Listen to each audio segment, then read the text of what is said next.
Welcome, baseball family. This week, we're going to talk hot stove stuff and our 2024 awards show right now.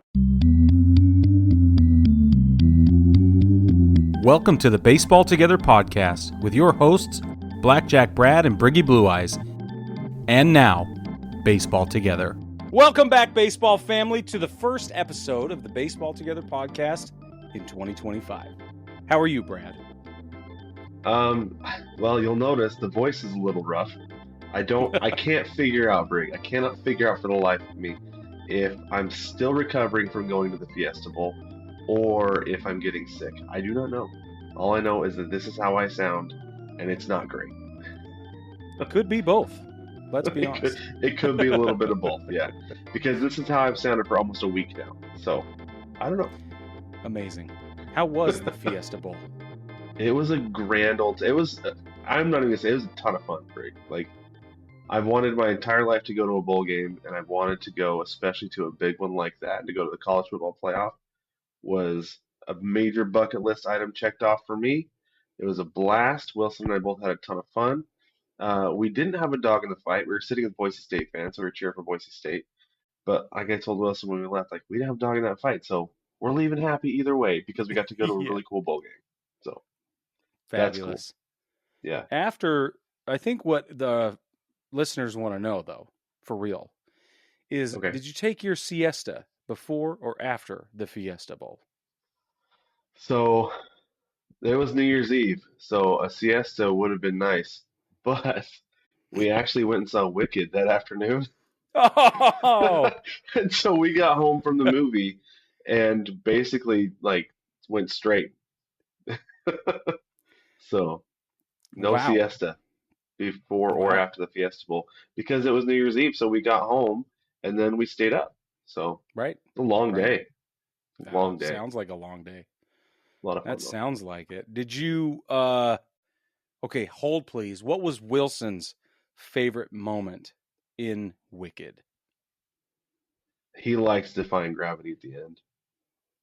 Who don't? I think mostly that's because that like afterwards, like we were walking back to the car. He's like, "Dad, I really only remember the end of that movie." I was like, "Well, that's because that's like the biggest part." It's the climax, and it's pretty awesome, right? He's like, "Yeah, it was really cool." So yeah. But we watched The Wizard of Oz like a week before, and so it was really fresh in his mind, and so he gets it. He gets the whole thing. That's good. Yeah, we forced our kids to watch The Wizard of Oz as well. That was He's been asking to. He's been Nice. asking to do it. And so we're like, yeah, we'll do it. And he's like, then we'll go watch Wicked. We're like, yeah, for sure. Yeah. Okay. Yeah. So you want to do it right? Oh, great. Yeah. Yeah, exactly right. Have you seen the play? Did you see the Broadway play? I didn't. I haven't. Dude, it's cool.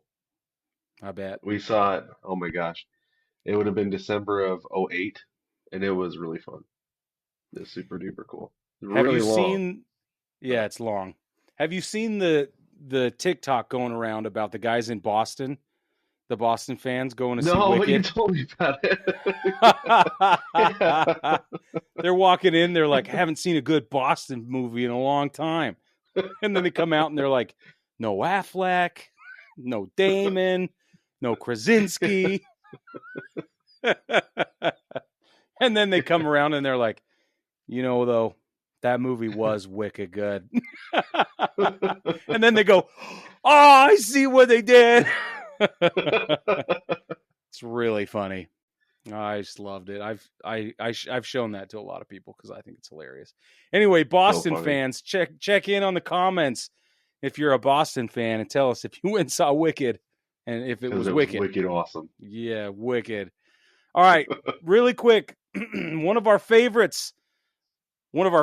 things on the show and in our personal lives is sunflower seeds. Super duh. We talk about it all the time. And we have partnered with Chinook Seedery, for the best seeds ever, actually. And we have found a way, negotiated, persuaded, and you get discounts now. This is the best thing ever. It's the best seeds ever. So it's the best thing ever, the best seeds ever. How do you like that? So here's the deal. Brad's favorite flavor from Chinook Seedery is Hatch Chili. Mine's Parm and Pep. Always going to be, always will be. They're both delicious, though. And they're both They're all Not even the delicious, best. let's be They're honest. all delicious. Yeah, every one of them.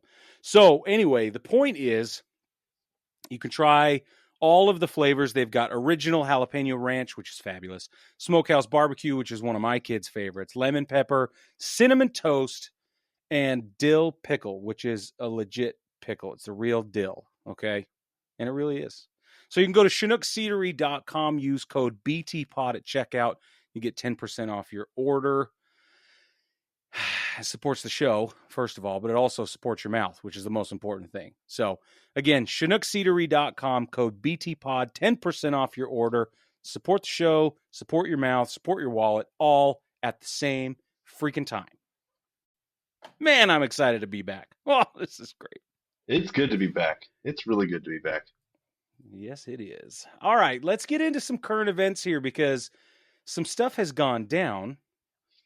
And I think the thing we have to get out of the way is to acknowledge that Juan Soto, the big fish, has been caught, reeled in, and put on ice, waiting for spring training. He That's right. has signed a 15-year deal. 15, that's 1-5. 15-year deal with the Mets for, wait for it, 765 million tortillas, which is a lot of tortillas, Brad.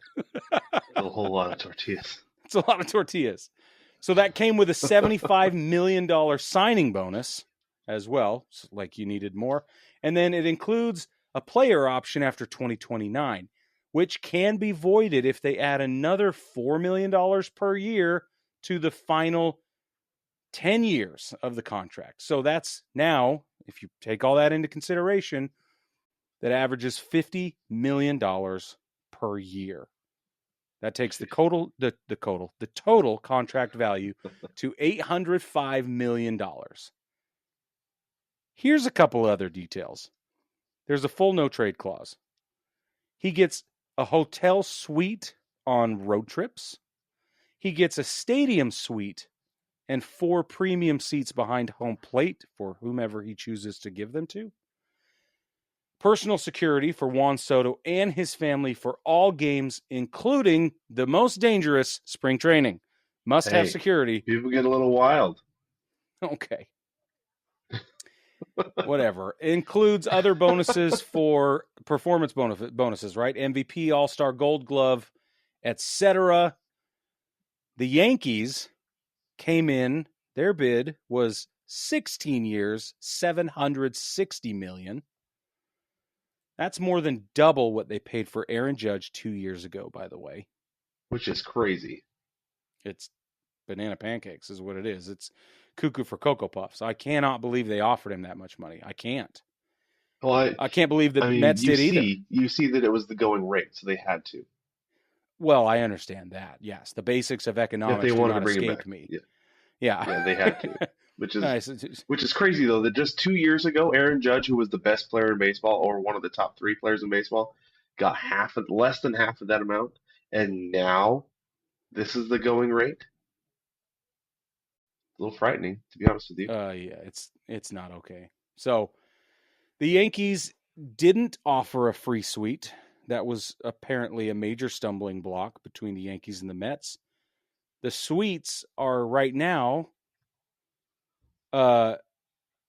paid for by players and their family members. Guess who gets to pay? Guess who pays for their suite if they want one at Yankee Stadium? Aaron Judge, Derek Jeter, Yep. CC Sabathia, anybody else who wants one, who is current or former Yankee, pays for their suite. And this is the thing, the Yankees are like, you can get it at a discounted rate. But when the Mets are offering it for free, then I feel like that gets to be a big deal, especially with if Juan Soto is asking for security for his family. His family is obviously very important to him, and he wants them at games. He wants them comfortable, safe, Sure. and not to say that like they would necessarily be mobbed by fans. You know, I feel like fans, especially of the players that they love, are going to be like, "That's Soto's family. Cool. I love that we're sitting close to them." right? Like that's really neat. But I feel like they would leave him alone. But he gets a peace of mind in of having them in a suite. As a team, I'm like, okay, not a big deal. Except for the revenue generation. I understand that, but what if it comes down to th think about the money you're bringing in having Juan Soto. Anyway, I did think about do it. you need Go ahead. do you need his money going back in your pocket? Probably not. That's we used to joke when I worked at Walmart when I was in college. We used to joke about the employee discount.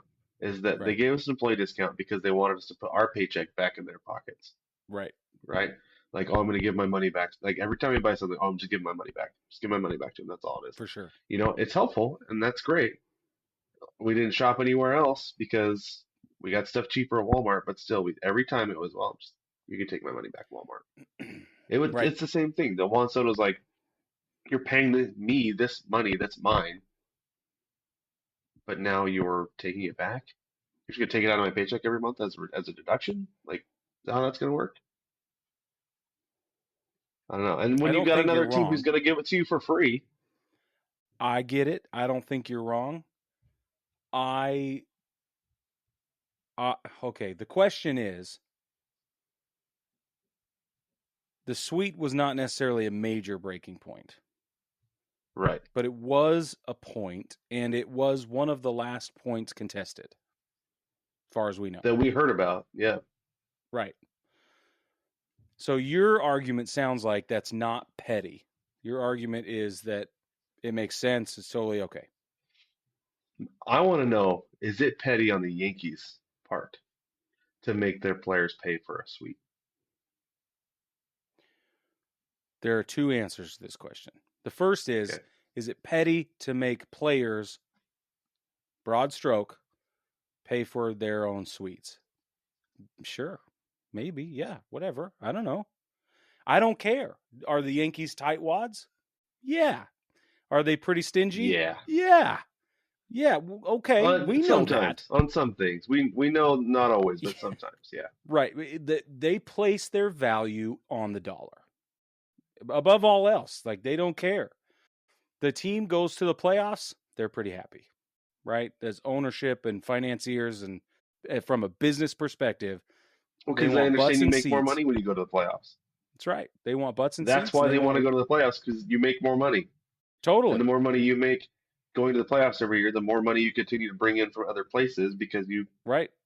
making the playoffs grows your fan base better than anything. Because Brig, when did you become a Yankees fan? In the What do you know '90s, what year? In the '90s. When the Yankees was the mid '90s, the late '90s, early '90s? mid and late, yeah, Mid and late when they were good.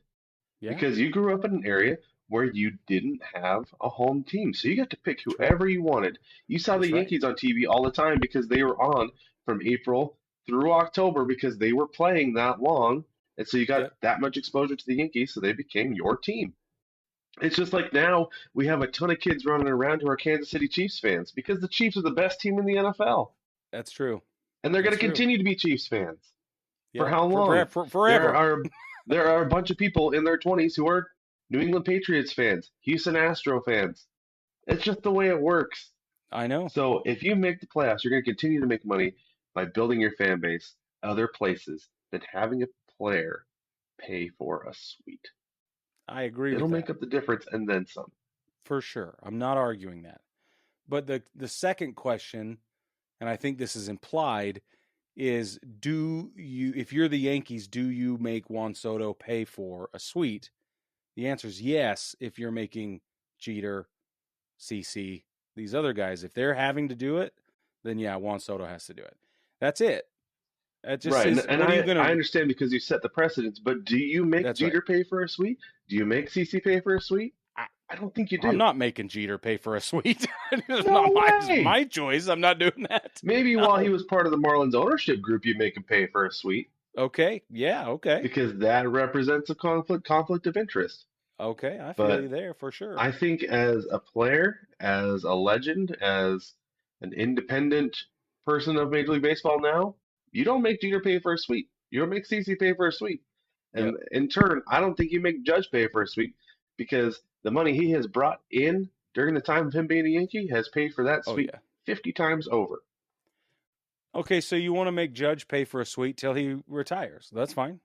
Let's make that the rule then. If you Okay. retire and you reach this legendary status or whatever, okay, you don't have to pay for one. That's fine. There's got to be a line in the sand somewhere. So you could put it there. I don't know. I have no idea. I don't know. I don't know. I think if you have a guy who's making that much money who moves the needle like that, I think the Mets took the right approach. Like, yeah, you can have it. We'll Here's make the up that thing, money though. somewhere else because of you. Talk about making money up, though. Okay. The Yankees took all that money that they didn't have to pay Juan Soto, and they have made some moves. They have And made it some moves, and we'll get there. and they are going to get 2 or 3 times the return on investment that they would have had they retained Juan Soto. Maybe. I don't know. You get to the World Series, Yeah, we'll and see. you're a couple of dropped balls away from making it a real Oh, series. you're early. You're early. It's always and Brad's just forever. It's infinite, Brig. trying, just always touching my That's all dark it is. It spots. is infinite, All you. It is infinite. omnipresent. Okay. All right, here's some more. Luis Severino signed a 2-year deal worth $670 million with the A's. Nobody saw this coming. This came completely out of nowhere. And we're going to get to this later, but like, what is John Fisher doing? What is he thinking? There is a player option for 2027.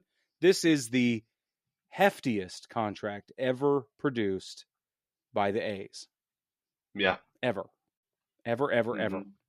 That's so it's funny because we're talking about Juan Soto dickering over box suite during his playing time with the Mets for a potential $805 million contract over 15 years with a $50 million average annual value. And then we go to the A's and they're like, most we ever spent, buddy, $67 million. It's There you hilarious. have it. It's like, is this a splash? Like, what? Or is this a trickle? What happened? Anyway. Well, so I don't know. It is interesting though that this is the guy, right? Like, Right.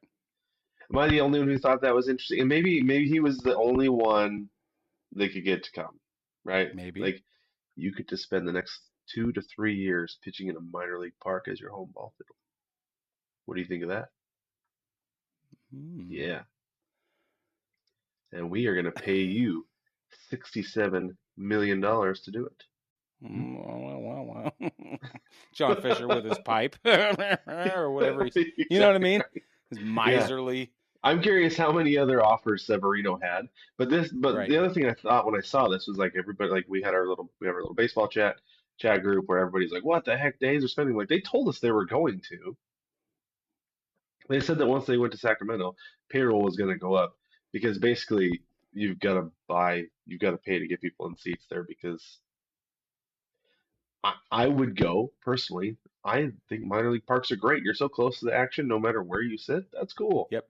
I right? agree. You get to go see Aaron Judge hit home runs. Like heck yeah, man, let's go, right? Like, Yeah. but they're also trying to buy new fans because they lost a bunch with the relocation. But also, here's the thing that I think I missed out on initially with this is that it sounds like the big reason the A's offered all this money to Severino is because they're trying to avoid a grievance from the union. That's exactly what it is. Yeah, because they have not spent very much money over the last several years, been pocketing all that money that they've been getting from revenue sharing, and to remain eligible, they have to spend a certain amount of money, and the union can actually file a grievance, and that would not be That's good right. for them. So No. That's exactly what this was. There's no way around this. They were about to yeah, get wrist slapped, and they said, "Oh no! Give us time! We'll do it." It's like when the thumb breaker guy comes to collect the vig. You know what I mean? And you're like, "No, I got the cash. I got the money. Don't worry, it's under my mattress. It's under my mattress. Just let me go home. I gotta get it. Just let me get it. Give me 24 hours." That's how this yeah, feels. yeah, exactly. So Well, dumb. I feel like too, it was like they knew when the time was up, right? Yeah. They knew when the jig was up. They're like, yeah, by the time we get to Sacramento, we're going to be raising payroll because we have to, or we're going to get in trouble. Yeah.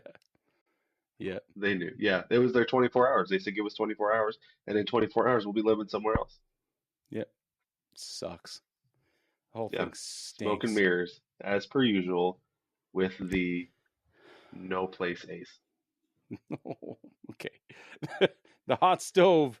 Let's move on to other stuff, okay? Really quick. The hot stove continues to simmer. Some notable deals that you might have missed. We're going to recap these really quick since our last recording. The Rays sent outfielder Jose Siri to the Mets for pitcher Eric Orzi. The Royals sent pitcher Brady Singer to the Reds for outfield Joey Weimer and second baseman Jonathan India. There it goes. We knew Jonathan India was headed somewhere. He We finally did. did. Very excited. Good for him. And he now gets to go play with the Royals, which is a great spot. Yusei Kikuchi, who's a pitcher, signed a 3-year deal with the Angels. Didn't. Well, we can talk about that in just a minute. Keep going. Blake Snell signed a 5-year deal with the Dodgers. An embarrassment of riches over there in Los Angeles. Kyle Higashioka, 2-year deal with the Rangers. That's terrific, but also unforeseen. Clay Holmes signed a 3-year deal with the Mets. Good luck. Blake Trinan signed a 2-year deal with the Dodgers because they need more. Why not? Tyler O'Neill, left fielder, moved away from Boston, signed a 3-year deal with the Orioles. This is fantastic for the Orioles and for Tyler O'Neill, honestly. Great clubhouse guy. Yep. Pitcher Aroldis Chapman continues to move around and play baseball. He signed a 1-year deal with the Red Sox. Willie Adames signed a 7-year deal with the Giants. I did not see that coming. Garrett Crochet was finally traded, and now he's with the Red Sox. They gained 4 prospects in the deal. Nate Eovaldi re-signs with the Rangers, this time for 3 years. That's great for Nate Eovaldi. Brewers send Devin Williams. He's a pitcher, goes to the Yankees. We get rid of Nasty Nestor Cortez and Kalen Durbin. The Astros sent Kyle Tucker, of all people, to the Cubs. In return, they get third baseman Isaac Paredes, Cam Smith, who's a prospect, and Hayden Wesneski, who's a pitcher. Very excited. Can't believe anybody would let go of Kyle Tucker, but, you got to move stuff around. All about the monies. Max Fried signs an 8-year deal with the Yankees. Greatest situation in the history of situations for us right now. The Cubs sent outfield first baseman Cody Bellinger to the Yankees. Cody Poteet is the return. I can't believe that happened. That's an absolute steal. Holy cow. I saw that. I was like, you got to be kidding me. How did they fleece the Cubs with that one? Highway robbery. And Cody Poteet, there's, it's got a lot of stuff. It's not bad, but not for Belly. Cleveland sent Josh Naylor to the D-backs for Slade Ciccone, whatever, and a competitive balance round pick, round B. Josh Naylor, that's another steal right there, by the way. Yeah. By the D-backs. Unbelievable. So real quick about Cody Poteet. I knew it was a low number, but I forgot that it was this low. He has appeared in 44 games over the course of 3 seasons. Yep. Yeah, you're right. Let's see. Andrew McCutchen re-signed with the Pirates for another let's try it out year. I can't. This one, I was like, oh, okay. I think he's just taking it 1 year at a time. We'll see how I feel. Yep. Well, I think they are too. They're like, we'll see how he does. Everybody wins with a 1-year by 1-year deal. It's like a month-to-month rental contract with him. It's just like, let's see what happens. And I love it. Walker Buehler signed a 1-year deal with the Red Sox. I do not understand how the Dodgers let him slide out. I mean, I get it with other moves that they've made, but that's a tough one to let go. Closed out the World Series for you twice. Yeah. That's Christian Walker signs a 3-year deal with the Astros.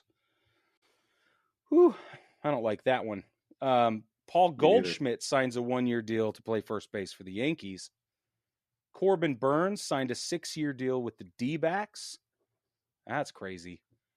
Charlie Morton signed a 1-year deal with the Orioles. That's crazy. Teoscar Hernandez signs a 3-year deal to stay in Los Angeles, play for the Dodgers. That is awesome. Okay. And from what I saw, I think he took less money to stay. That he's like, at this point, it's not about the money. He's like, I'm where I want to be, which good on him. Like he had a Mad great year respect. last year, so Yep. why the heck not? Is way better Yep. than what it was in Seattle. So good for him that he found his spot. That for the guy. Right. Yeah. If there's mojo, stay there, JoJo. Yeah. Okay. Infielder Kim Hee Song. Kim Hee Song. I don't know, whatever. Kim Hee Song from the KBO signed with the Dodgers. I said whatever because of the friggin' Dodgers. And the Dodgers sent Gavin Lux to the Reds. We don't know what they got in return, but Gavin Lux had a rough couple of years. It'll be interesting Recovering to see from an if he can. ACL tear, had the yips for a Yep. little bit. Yep. Yeah, I hope he does well with the Reds. I don't know. I mean, that small ballpark could be good for him True. because Dodger Stadium is enormous.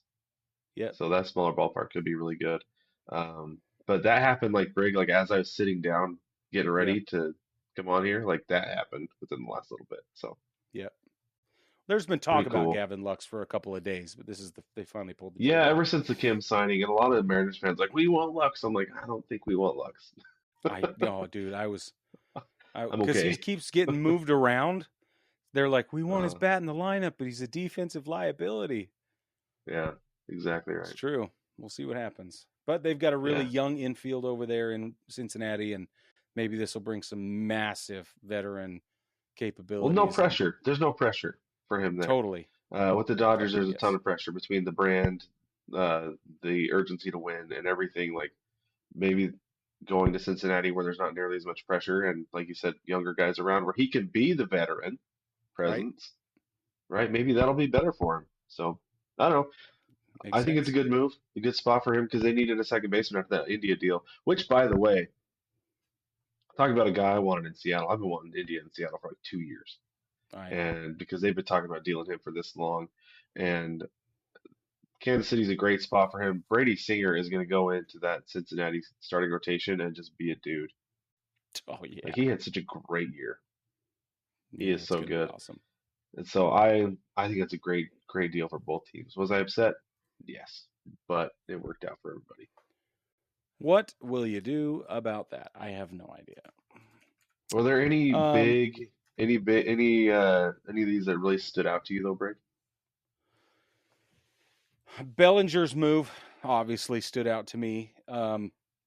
Big time. And given Max Fried an 8-year deal, feels like a little longer maybe than I would like it to have been, but not the worst decision ever. So we'll see. Let's see, how old is he? Well, He's 30, so that's about right for a 30-year-old. yeah, I guess you could say He should that. be okay. The biggest questions I have still, I mean, I have a number of questions. Obviously, I wonder what's going on with Anthony Rizzo. That's a big question mark, especially with the Paul Goldschmidt deal. Um, yeah, that's the biggest one. And where is Tyler O'Neill going to play in Baltimore? Who's moving around? That'll be interesting to watch. The Bregman situation continues to be a question mark. Yeah, we'll get there in a couple minutes. Yeah. Um, So, the what big about one, you? another big one for me was the Kyle Tucker deal. Yeah, I mentioned I that. was like, as a Mariners fan, I was like, either get him out of the AL West or get him into Seattle. Those are the only two options, right? Like, it's like I don't care who you trade, get me Kyle Tucker. Right. Right. Like, I want that dude on my team. And if he's not on my team, get him out. So I'm so glad he's out of the AL West, out of the American League in general, because that means that if the Mariners make the playoffs, there is no chance of seeing him until you get to the World Series. Yeah. So, Yeah. like, You, thank you you can have so your heart much, broken then. Houston, for doing that. Yeah, I know. But let's be honest with the Cubs. So, like, Yeah. right? Yeah. Yeah, it's awesome. But no, that is a great deal for the Cubs. Cubs fans, you're gonna love that dude so much. Yeah, I am he's excited for incredible. you. Same Our with favorite the company. Willie Adamas deal came as a surprise, and the obviously I made a big deal of the Aroldis Chapman one during the rundown of him, but I feel I'm just continue to be shocked that he remains capable of adding value. And it feels like every year it's like, is he going to? We'll see. He did this last year, kind of, right? For the most Kind part, I of, guess. Not where you yeah. would want him to, but yeah, it was there.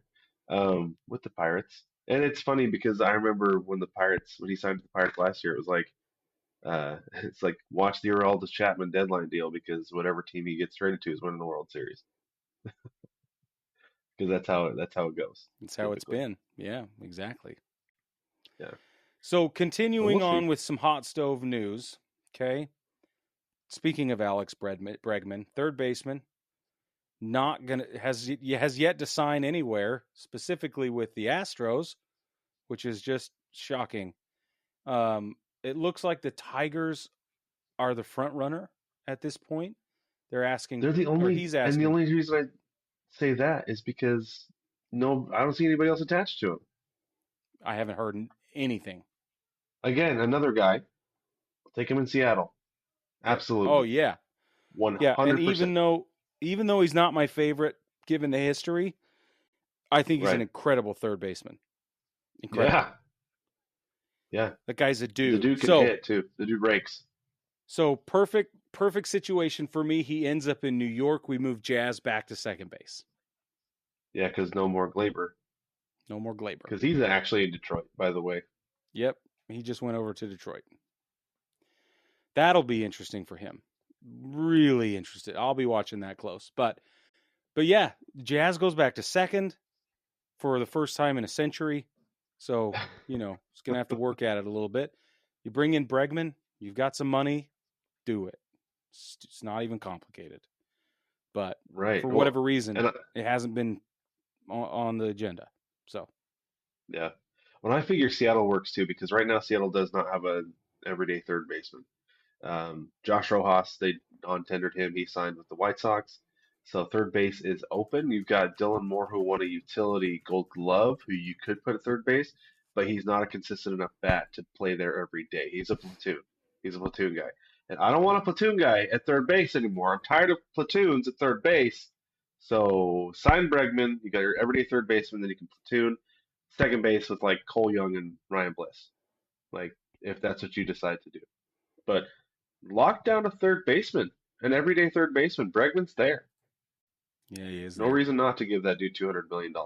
In the grand scheme of things, it's not that much money compared to what else is being thrown around on the free agent market. Oh, no. No, it's Especially if it's like I didn't see the years on it, but like 5 years, 6 years ain't that bad for a guy like Bregman. So who's the go everyday get it third done. baseman in Cincinnati, though, right now? It Because was it was it steroid guy, was right? Noelvi Marte was who it was supposed to be, but he got, That's right. like you said, got suspended. And Yeah. so I think most of the time they ended up having Santiago Espinal played 118 games at third base, or 118 games, Okay. mostly at third base. If the Cincinnati Reds were willing to spend the money, he would slide right into that role, and I'll bet you he hits as well or better in Cincinnati. He would rake, he absolutely crush the ball in Cincinnati. Yeah. Yeah. Hmm. Hmm. I just don't think they'd be willing to spend the money. They're pretty cheap in Cincinnati. Hmm. I'm just trying to think of other way because we got our homer picks in, we got our homer reasons in. I think it would be a good fit for him in Cincinnati. Talk about bringing in a veteran. Jeez, he would he would settle everybody down. You know. Yeah, Um. yeah. Honestly, like if I'm an Astros fan, I'd be livid that they're not bringing him back, that they're not paying him Oh. what he wants to Oh. come back. Oh, for sure. Like you Absolutely. gave Altuve the what is it the what's what the leg you gave Altuve the legacy deal. Give Yeah. Bregman the legacy deal. He's the only guy left. And he deserves it. Pay that man his money, He deserves right? it. And if they're going to let him walk, then that You've already should hurt traded everyone's Tucker. feelings. It should. You've already traded Yeah. Tucker. You need to keep somebody around if you want to win, and I think Bregman's the guy you got to keep. Have we heard anything from Arenado? Because depending on where he does or doesn't go, if he does or doesn't go, then there's going to be an immediate option there for where to put Bregman. Right. The Uh, A's need a third baseman, but Bregman's not going to go there, and they're no. not going to pay him for it. From what I've heard with Arenado, most likely from what I've been reading is the Red Sox. That's like apparently his top destination. I don't know for sure, but like you've got They Rafael just Devers. extended. They just extended Devers for like $1 billion Yeah, years. so I don't know how that would work out unless you put Arenado but you want his glove, so you're not going to make him a DH. No, right? No, And I do know. So this is another thing is I do know that the Red Sox are shopping Tristan Casas right? because they tried to send him to Seattle for Luis Castillo, which please get out of here. That's not a no. So because that's another No. thing is the Mariners are shopping Luis Castillo. I think they're trying to free up some payroll for Castillo's deal. He's got like 3 years left, and it's actually like based on what pitchers are getting paid right now on the market. Castillo's deal is an absolute steal. Yeah. It is such a team friendly deal right now that Oh yeah. I'm shocked that they haven't been able to move it. And part of the reason they haven't been able to move it is because nobody has offered them something that they like for it. So they may be overvaluing it based on the market, but I don't know. It's Yeah. kind of a weird thing going on in Seattle because nothing has happened at all this offseason. Interesting. Well, and Machado's in San Diego. He's not going anywhere. Right. Matt Chapman Anyway, in San Francisco. yeah. Okay. Well, let's move on really quick. Roki Sasaki is coming over from Japan. International signing window will open January 15th. Probably not going to hear anything new between now and then, but the window does close January 24th, so it's going to move fast. We've got about 10 days, 9 days. One last thing of note about this, because Sasaki is only 23 years old, and because he did not play in the Nippon Professional Baseball League for 6 years, which most people do, and he is only eligible for a minor league deal with a Major League Baseball club.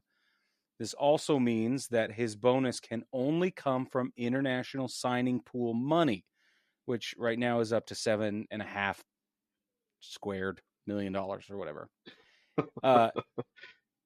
So that's with 8 teams are sharing that signing pool money. So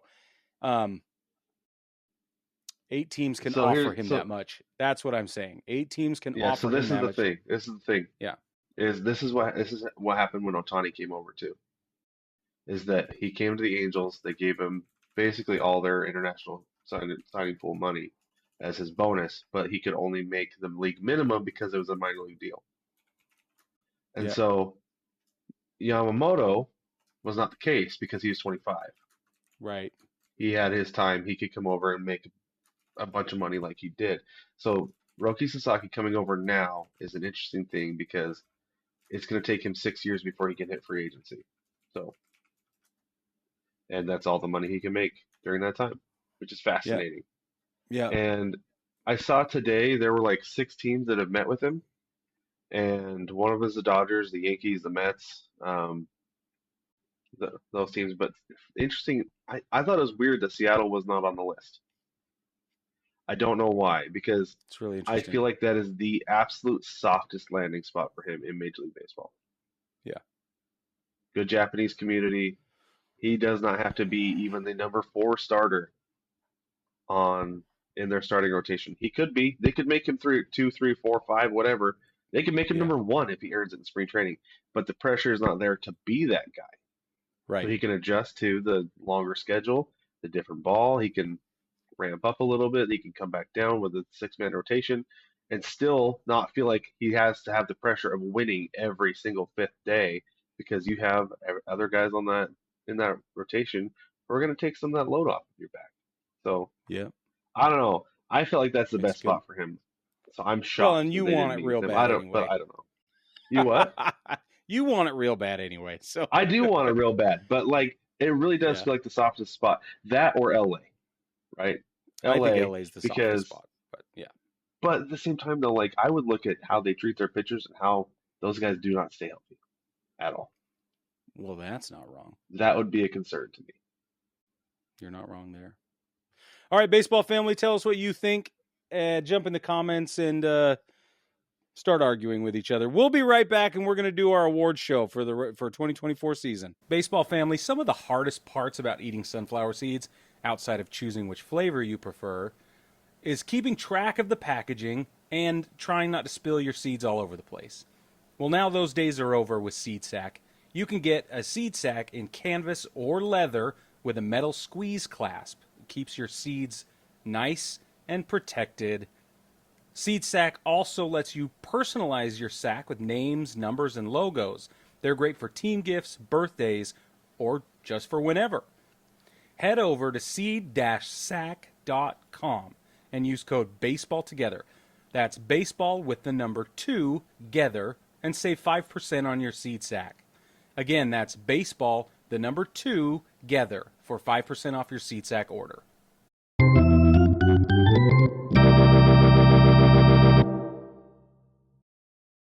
Welcome back, baseball family. So we always do at this point, we do the best and the worst of the previous year that we just wrapped up. But we thought this year it would be fun to do like an award show. So here we are, dressed up in our absolute best to fit the occasion. With hoodies. With hoodies and hats, exactly right, because that's how we do things around here. You should have So seen us we're at gonna the go through and film do our premiere. yes. We're gonna do the best and worst. We each have three. We did not collaborate on these, so we'll see how it goes. But we do have awards to give out. So Yes. let's start with our honorable mentions before we get into the actual winners here, Brig. Why don't you start with your whatever it is you did for your honorable mention, whether it's a best or a worst. Honorable mention for the worst. Probably the worst. Well, that's interesting. I didn't qualify it, but all of my qualifiers are really, really not kind right now. So I'm editing myself as I go.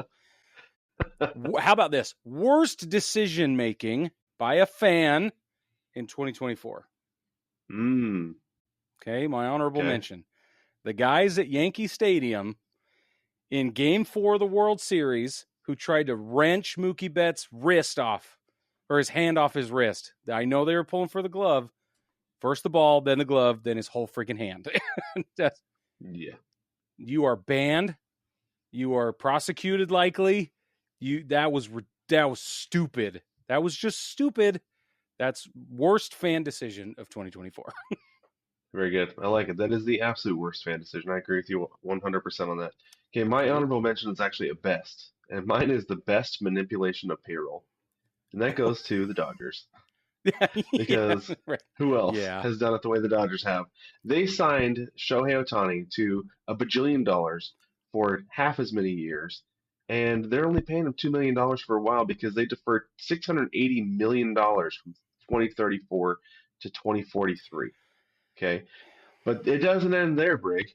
They deferred 8.5 million of 23.5 for Teoscar Hernandez, and on top of that, they had already been deferring money from Mookie Betts, Freddie Freeman, Will Smith. They just signed Blake Snell this offseason in 2024, by the way, and they're deferring some of his money too. Yeah. So the Dodgers have this whole payroll manipulation thing down, figured out, and so they can build super teams and win World Series and deal with the money later. Be wary or watch out for that new CBA. This is going to come up in the new CBA. You watch. I think it will. All right. I'm going to jump in with my one of my worst. Just one of them. Worst personality in Major League Baseball. Worst overall guy. Worst bad dude of the dudes. Okay. John Fisher. John Fisher owns the A's, and I'm giving him the dubious award of the worst dude of the dudes in all dudehood within Major League Baseball. Yeah, I mean, you're not wrong. I think I see him counting, like swimming in piles of cash, maybe, or lighting cigars with $100 bills, or whatever, conjure whatever evil, miserly, or whatever, penny pinching, whatever the word you prefer is. That's how I feel about John Fisher right now. I think a lot of people feel that way about John Fisher because Yeah. I think miser is perfect because that's how it feels with this whole Vegas deal because it still feels like lip service. Like it's not actually going to happen. Like I think it was my wife the other day was asking me, she's like, "So when are they going to be in Vegas?" I was like, "Well, they say 3 years, but they haven't even broken ground on a stadium yet. So Yeah. who's to say? Yep. We don't know." Nobody. Yeah. There's Yeah. one of my worst. Okay. My worst is going to be the worst disappointment of 2024, and that goes to the Toronto Blue Jays. Oh, Because what we have expected of the Blue Jays over the last several years has been really great competitive baseball, competing for the division, at least in the wild card, right? Making the playoffs in the wild card, and going into the playoffs looking like they could really make some noise. And granted, they haven't.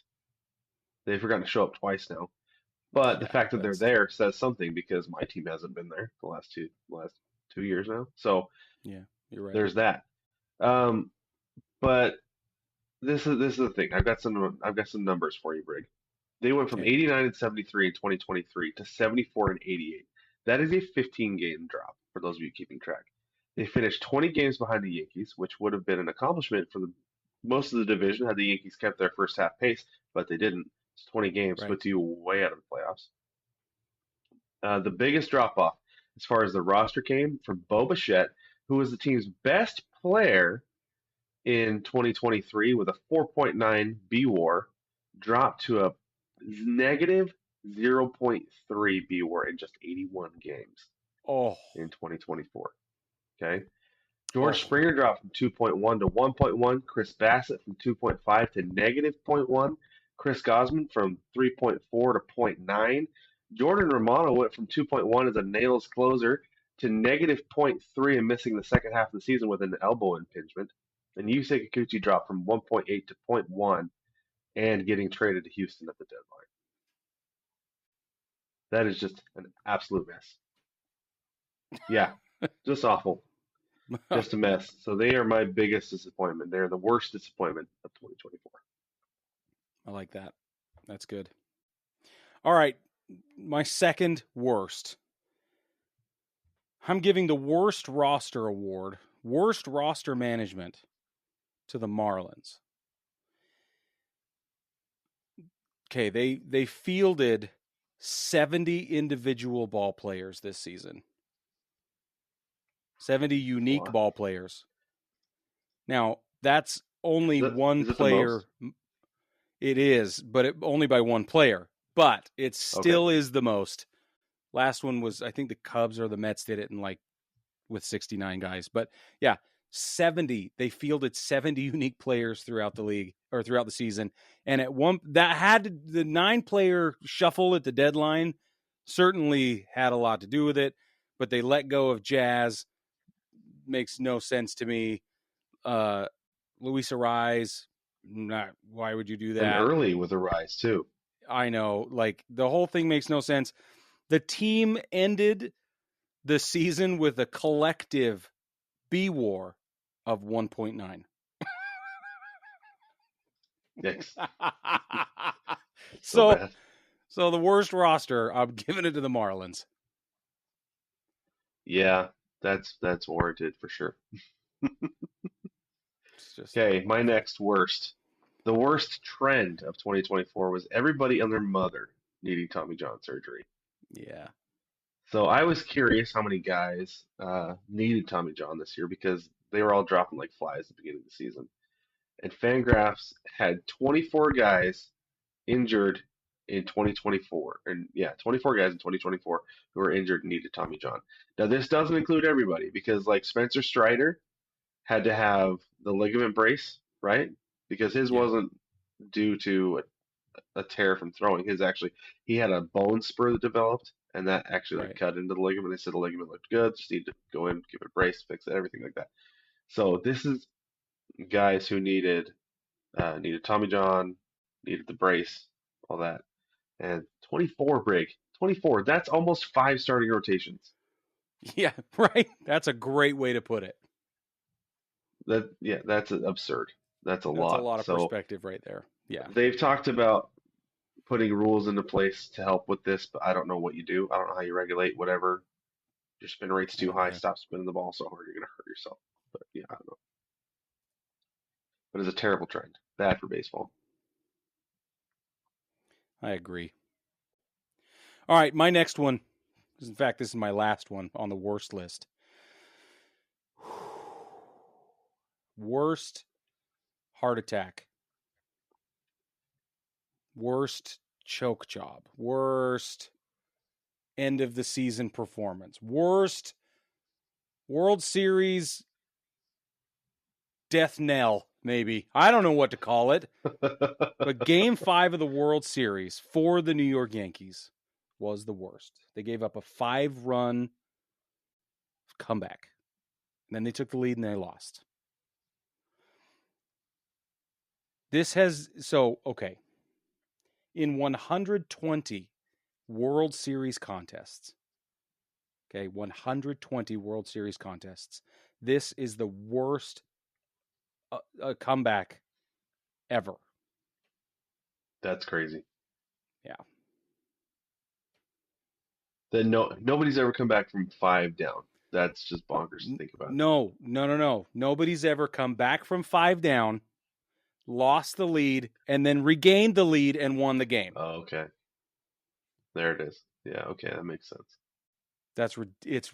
And the everything that happened to bring it about was the worst. How do you drop that fly ball, Aaron Judge? I don't understand. How does Garrett Cole not run to first base?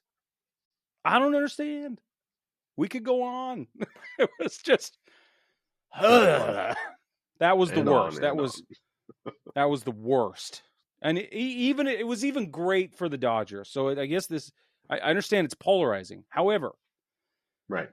You don't want. I don't know. I want to be on the winning or the losing side of a clean contest, and this was not. Well, I mean, it's not like the umpires tainted it. It was just True. the play wasn't clean, which is 100%. I understand that's what you want, but that's what separates the champions from the losers, right? Shut up. But yes, you're right. I don't want to talk about it anymore. Go away. I did bring it up. Did I send you that Instagram post? Some Dodger fan made the score bug from right at the beginning of that inning as a window sticker on their car. It's 5-0. Yes. Yankees were winning. Yes. That's so good. So funny. I hate it. Okay. All right, my last I'll be bitter worst. the rest of my life. Well, you've got a new dark spot, so there you go. Yeah. I agree. All right, my last worst. The worst meltdown was the Seattle Mariners losing a 10-game lead in 24 games. Not just the fact they lost a 10-game lead, but they lost it in 24 games. I'm in a couple Mariners groups on Facebook, and at 10 games, Mariners fans are like, oh man, just have to finish 10 games better than the Astros the rest of the way, and we won't lose the division. We'll win the division. 24 games later, we're no longer 10 games better than the Astros. So here's the breakdown of 10 games on Houston on June 18th. Also 13 games over 500, by the way. That was a season high. That was as good as it got. After games on July 18th, this is the first game back from the All-Star break, the Mariners and Astros were tied for first in the division. Went 52 and 46 in the first half, pretty awesome, but then went 33 and 31 in the second half and missed the playoffs by 1 game. You ready for that 1 game, Brig? This was this was right before the whole debacle started. This is when we should have known something was up because the craziest thing about them missing the playoffs is that had they won the game on June 7th, where they were up 7 runs in the first inning and got out to an 8-0 lead in the top of the fourth, rather than giving up 3 runs in the ninth and getting walked off 10-9 to the Royals, they would have made the playoffs, and the Royals would have missed had the Mariners held on and won that game up 8-0 with a 9-6 lead going into the ninth inning. Whoa. Winning run was scored when they couldn't convert, could not turn a double play. Unbelievable. That is the biggest meltdown of the year. And I don't care who you are, it is not close. And it is embarrassing. Yeah.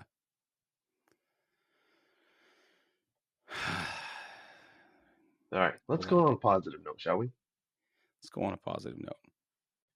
Okay, give me your first best. My first best is the best turnaround. Okay. Best turnaround of the year, I'm giving it to the Tigers. The Tigers were 8 games below 500 through 118 games. Let's take a minute and let that set in.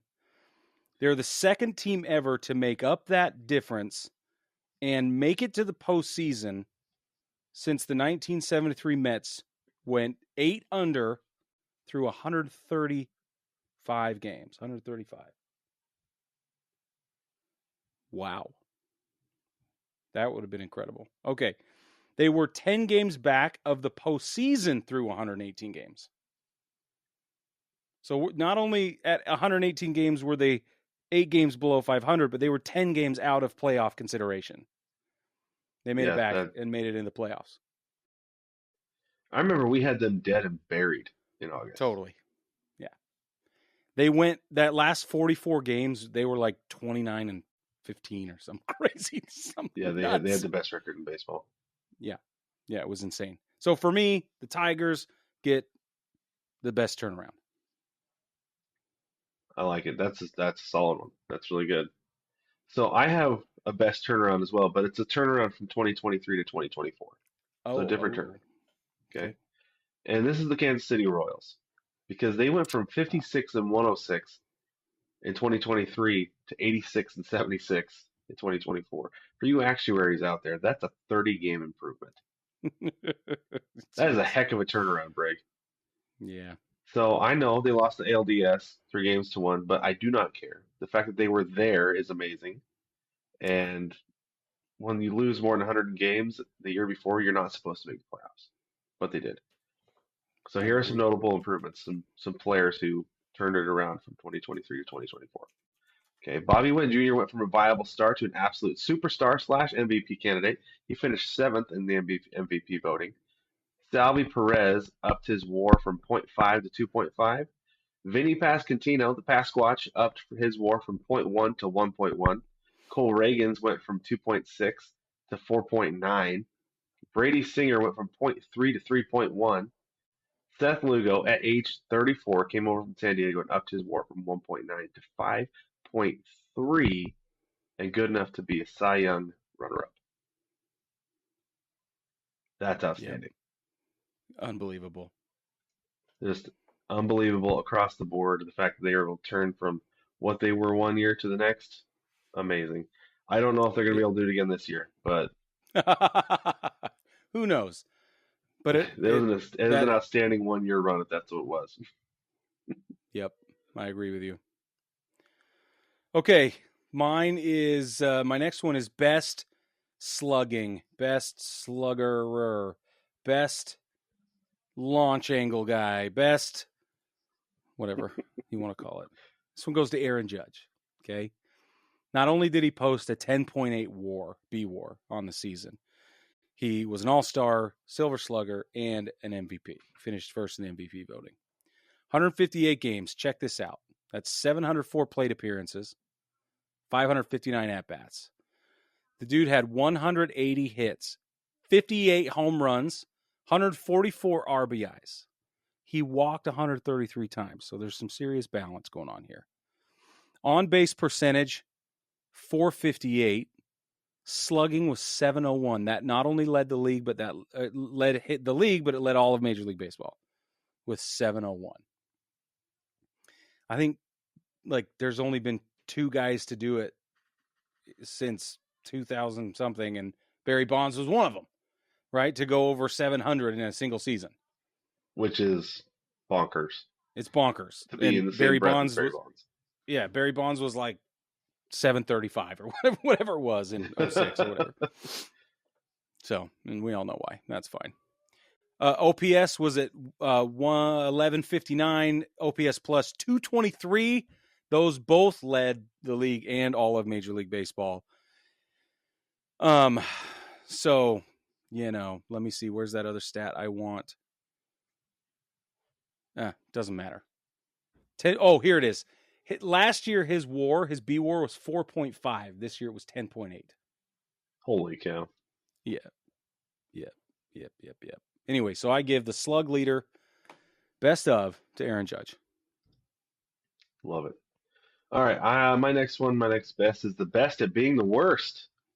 And who else do you give this to than the Chicago White Sox? Right? Yeah. Mm-hmm.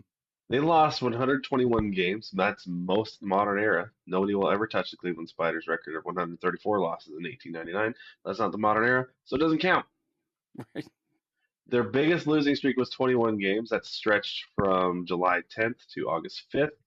The All-Star break adds some calendar days in there, so it's not quite as long as it feels, but that's still a really long time to go without winning a game. It's going to wear on you. They're shut out 19 times. We're just 6-24 in April. If you thought they couldn't get worse after a 27-71 first half, which is, by the way, 276 winning percentage, it sure did. Because they went 14-50 in the second half with a 219 winning percentage. And here's some perspective. First half, they were on pace for 118 losses. If they kept the second half pace the entire season, they would have ended up losing 127. So at the end, when it felt like they were winning more games, it didn't matter. It wasn't making up for it because they were so bad in August and July. Yeah. Wow. Cool. If you're going to be bad, be the best at being bad. And that's what they did. Yeah. Yeah, they did. Wow, that's magnificent. Thanks for the breakdown. Hey, no problem. That's what I'm here for. You forget how ugly it is until you look back. I know. That's the thing is you forget how ugly it really was. And then it's like, whoa, that was really bad. Maybe we should just try to erase that from our memories. But we shan't, Brig. We cannot forget. Never forget. Never. Never. And we shan't. You're right. We absolutely shan't. Okay. My final best. This is my best of the best of the best. The best overall. The best of the greatest. The greatest best in the history of wonderful, awesome bestesses. This is the best dude of all the dudes. This award goes to Freddie Freeman. Of all the dudes. Frederick. Okay. Frederick, not only was he dealing with tremendous family difficulties all season, which would break pretty much anybody. He stayed in there when he could. He took time off when he needed to, put his family first. Huzzah. You get every brownie point, golden star, whatever, for all that. On top of that, he was still able to manage a 4.7 WAR, played 147 games, accounted for 89 RBIs. He hit 22 home runs, worked 78 walks, batted almost 300 with a 282, on base at 378, slugged at 476. Okay, his OPS plus was 143, and he was selected as an all-star. Now, if that's not good enough, he also began playing hurt, and hurt bad. And not only did he didn't follow his team through the playoffs into the World Series, he helped carry them that far. And in the World Series, he won the World Series MVP. And it was absolutely warranted. Guess how many guys have hit 4 homers in the first 4 games of the World Series? I think he's the only one, isn't he? Yeah, he's the first Yeah. guy to ever hit a home Well, run in each of the first four. and Reggie Jackson hit 3 in one game. Exactly. Here's Freddie. He hit 12 RBIs in the World Series. That's tied for first all time with a guy named Bobby Richardson in 1960. I was chicken scratch problem. Sorry. I wrote it. I literally wrote it down. Yeah, Bobby Richardson did it in roll. 1960. So now Freddie Freeman is tied for the first all time in World Series RBIs with 12. Those 12 RBIs, he hit a 300 average just during the World Series. And he's clutch. He was clutch the whole time. Not only was he clutch, but if you needed an honorable mention moment, that walk-off World Series home run was the single greatest bat flip of the entire season, where he's holding it up for all the people to see, and then he tosses it. And it was, I'm a Yankees fan, it was magnificent. Truly. It just was, watching him was a spectacle. It was. And I think I asked you this before, but I cannot remember. But did you sense that he was going to hit that home run? No, but you did. You didn't feel it. I did, definitely. Yeah. Yeah, you called it. Yeah. That was just an unbelievable moment. It just happens sometimes. You get in the moment, and it's 2 storybook. You know it's going to happen. And that was walking up to the play. I was like, oh my gosh, he's going to homer right here. Well, and Kirk Gibson and all that. Like, come on, dude. Yep. So for me, Freddie Freeman, for all those reasons and probably more I'm not aware of, that he gets my award for the best dude of dudes in the history of dudes. Love it. Infinitely the best dude award goes to Freddie Freeman. Oh, yeah. Cool. All right. What's your last positive? All right. My last one. This is the best of the best. That's why I saved this for last. But this is best performance. And it goes to Shohei Ohtani. Specifically on September 19th against the Marlins. Lest we have forgotten, Brig. He went 6 for 6, hit 3 home runs, 2 doubles, drove in 4 runs, and 2 stolen bases to boot. This is the night that he got 50-50, created the 50-50 club, was the first player ever to do so, and had us thinking that there is no reason at all he shouldn't get 60-60. But alas, it was not to be.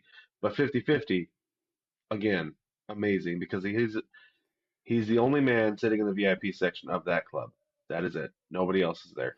And this is the thing about this performance, is that we talked about this and we put the clip on YouTube, and too many people, one person would have been too many people in the comment section to say, yeah, well, he's facing position players. I don't care. You want to know why? So did everybody else on that team.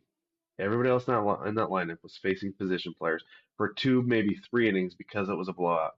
Nobody else hit 3 home runs in that game. Nobody else went 6 for 6, off the top of my head.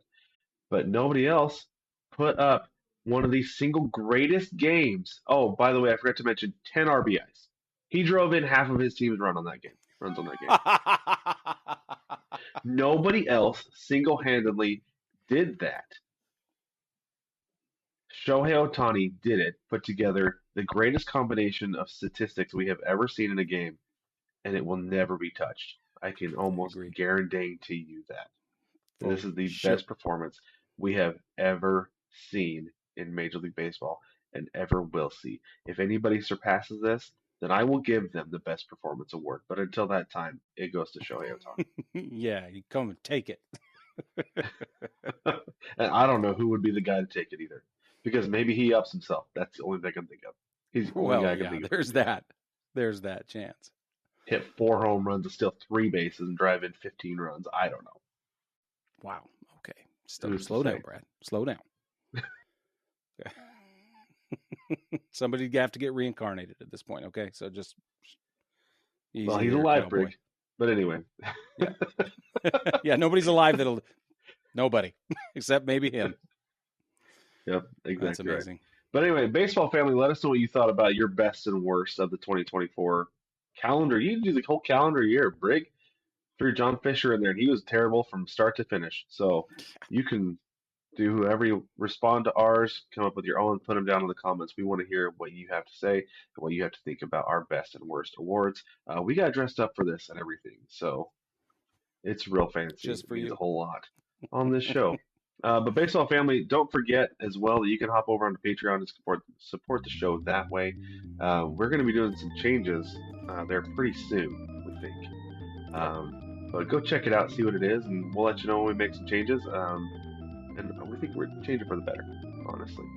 So there's $1, $5, $10, $15, a whopping $500 a month of support. And with that, baseball family, we will catch you next week.